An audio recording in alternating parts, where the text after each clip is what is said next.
दोस्तों, आपका MS चौहान और आप देख रहे हैं अपना चैनल फैब्रिक। एक क्वेश्चन कई बार रिपीट हुआ और काफ़ी उसकी वीडियो बनाई है कि वाइट गारमेंट के लिए, क्योंकि होता क्या है कि हम कलर गारमेंट में हम जज नहीं कर सकते कि हमारी जो मेहनत है वो क्या रंग लेकर आई है। उसका मतलब उसके क्योंकि देखने वाला पारखी जो है वो देख सकता है, बाकी आम आदमी देखते हैं भाई ब्लैक है तो अच्छी तरह साफ़ हो गया, रेड है, ग्रीन है, जो भी कलर है।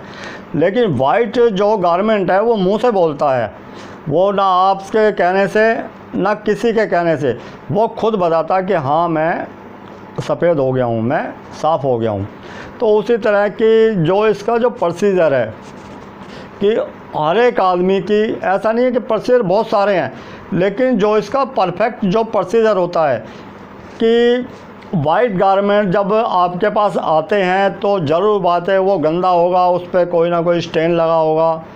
तो सबसे पहले आप क्या करें कि कपड़े को, काफ़ी लोगों को देखा है कि पहले वॉश करते हैं, वॉश करने के बाद में उसको ब्लीच या हाइपो करते हैं, तो वो गलत हो जाता है कि आपने ब्लीच हाइपो किया तो वो न्यूट्रल तो हुआ नहीं। वॉश कर दिया, वॉश करने के बाद हाइपो वगैरह किया, उसके बाद आपने उसमें एसिड कर दिया, ऑब्जोलिक वगैरह कर दिया, तो जो केमिकल का जो असर है वो कपड़े में रह गया। कपड़े से एक तो उसकी एज कम होगी, दूसरी जो कपड़ा प्रेसिंग से पहले जो वाइटनेस होगी वो प्रेसिंग के बाद डल हो जाएगी। यह बिल्कुल 100% मैं आपको लिख के दे रहा हूँ। इसका जो प्रोसीजर होता है कि कपड़े को सबसे पहले आप हाइपो करें या ब्लीच करें, दोनों में से एक। इसकी विधि यही होती है कि आपने अगर मान लो 5 कपड़े कर रहे हो तो 5-6 लीटर पानी लें, 5-6 लीटर, क्योंकि पानी ज़्यादा होना चाहिए कि कपड़ा आज़ादी से उसमें डिप हो सके। और कई बार क्या है कि हम कपड़े को डाल देते हैं, उसके बाद डाल के छोड़ दिया, जो हवा से ऊपर उठा रह जाता है कपड़ा, क्योंकि जब कपड़ा जो हमारा डिप करते हैं तो ज़रूर बात है उसमें हवा होती है, हवा से जो ऊपर उठा रह जाता है तो वहाँ पे पीलापन रह जाएगा। कपड़े को सही तरह डिप करना आपको पानी के अंदर। तो आपने जैसे मान लो 10 लीटर पानी लें आप कम से कम 5 कपड़े के लिए, और कपड़े को पहले गीला कर लें। गीला करने से क्या होता है कि उसमें हवा नहीं घुसेगी, और उसके बाद आप उसके अंदर अगर हाइपो कर रहे हैं तो हाइपो उसमें डालें, 100 ग्राम के आसपास डालें। पानी ज़्यादा है क्योंकि उसमें क्या होता है, जैसे हम केमिकल की क्वांटिटी बढ़ाते हैं वहाँ टाइम कम हो जाता है, और केमिकल की क्वांटिटी कम होती है वहाँ टाइम बढ़ जाता है। कि हमने 100 ग्राम डाला है तो हमें उसे 15-20 मिनट में निकाल लेंगे, 50 ग्राम डालेंगे तो आधे घंटे, पौने घंटे में, आधे घंटे 45 मिनट में निकालेंगे उसको। तो ये है, उसको निकालें। अगर 50 ग्राम डाला तो आप इसको निकालो, मान लो आधे घंटे में निकाला, सादा पानी में खंगालो। सादा पानी में खंगालने के बाद में फिर उसमें आप उतना ही पानी लें, 10 लीटर के आसपास। उसके अंदर आप 50 ग्राम के आसपास उसके अंदर डालें फिर सोडियम हाइड्रोसल्फेट, जिसको हाइड्रो बोलते हैं, रंगकाट बोलते हैं, वो डालें। और डालने के बाद में कपड़े को उतनी ही देर, आधा घंटा 35 मिनट के आसपास उसको डिप करें। उसके बाद सादा पानी में खंगालें। सादा पानी में खंगालने के बाद में उसके बाद जो भी डिटर्जेंट आप यूज़ कर रहे, सर्फ यूज़ कर रहे हो तो उसके साथ बाद में सोडा कम यूज़ होगा। और आप अगर कोई लिक्विड डिटर्जेंट यूज़ कर रहे हो तो उसके साथ में आपको सोडा ऐड करना पड़ेगा, क्योंकि इसका क्या कारण है कि पीलेपन को काटा हाइपो या ब्लीच ने।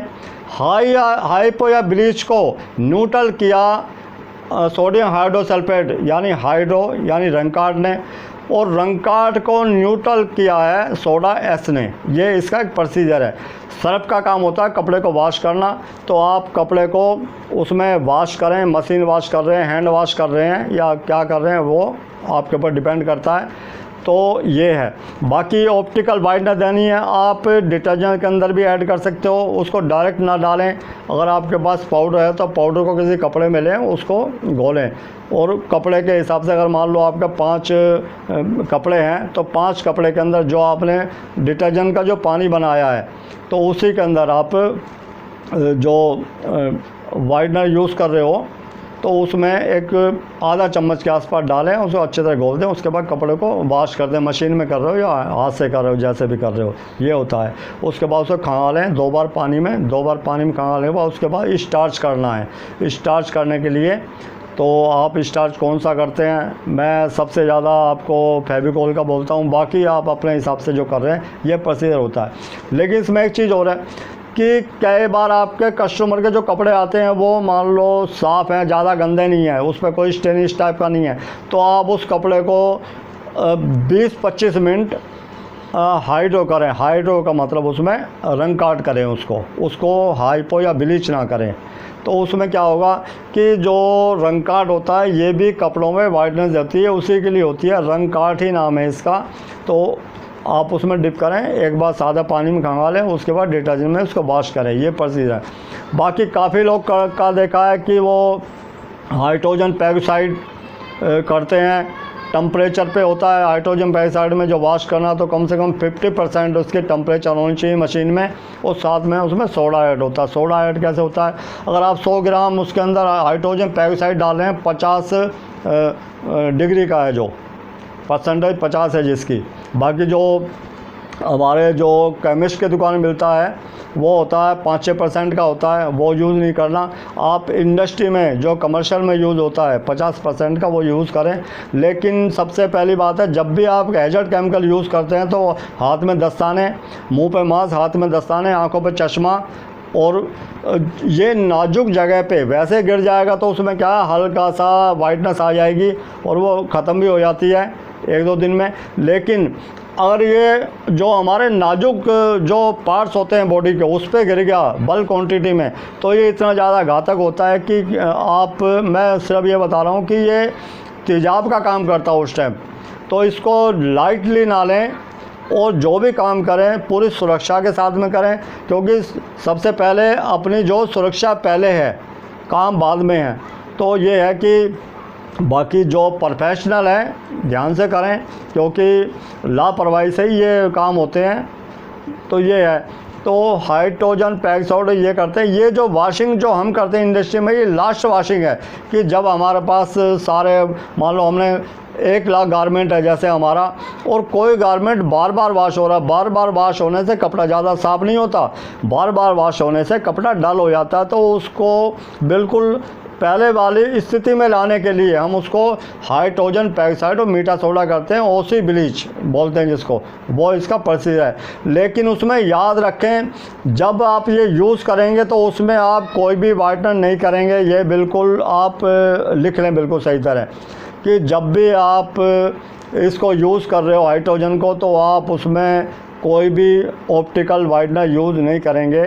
क्योंकि काफ़ी लोगों को देखा है कि वो हाइड्रोजन पेरोक्साइड के साथ में वो लिक्विड सोप भी डाल देते हैं, वो बिल्कुल गलत होता है। क्योंकि इसका जो प्रोसीजर है वो प्रोसीजर अलग है। अगर आपने वो डाल दिया, क्योंकि ये तो एक तरह का वो हो गया जैसे जो वैनिश सरफ होता है, लेकिन जो वाइटनेस वाला जो गेम है वो तो ख़त्म हो जाता है, फिर तो वॉशिंग आ जाती है कि हमें वॉशिंग कर रहे हैं। और ये है, तो ये कि भाई आप जैसे हम पोटेशियम परमैंगनेट करते हैं, तो उसमें क्या है कि उसको करने के बाद में उसे न्यूट्रल करने के लिए उसमें सोडियम हाइड्रोसल्फेट करते हैं बाद में, यानी उसको रंग काट करते हैं। लेकिन काफ़ी लोग देखा उसके बाद भी उसमें ऑप्टिकल वाइटनर दे देते हैं या 2B उसमें HI वगैरह दे देते हैं, वो गलत होता है।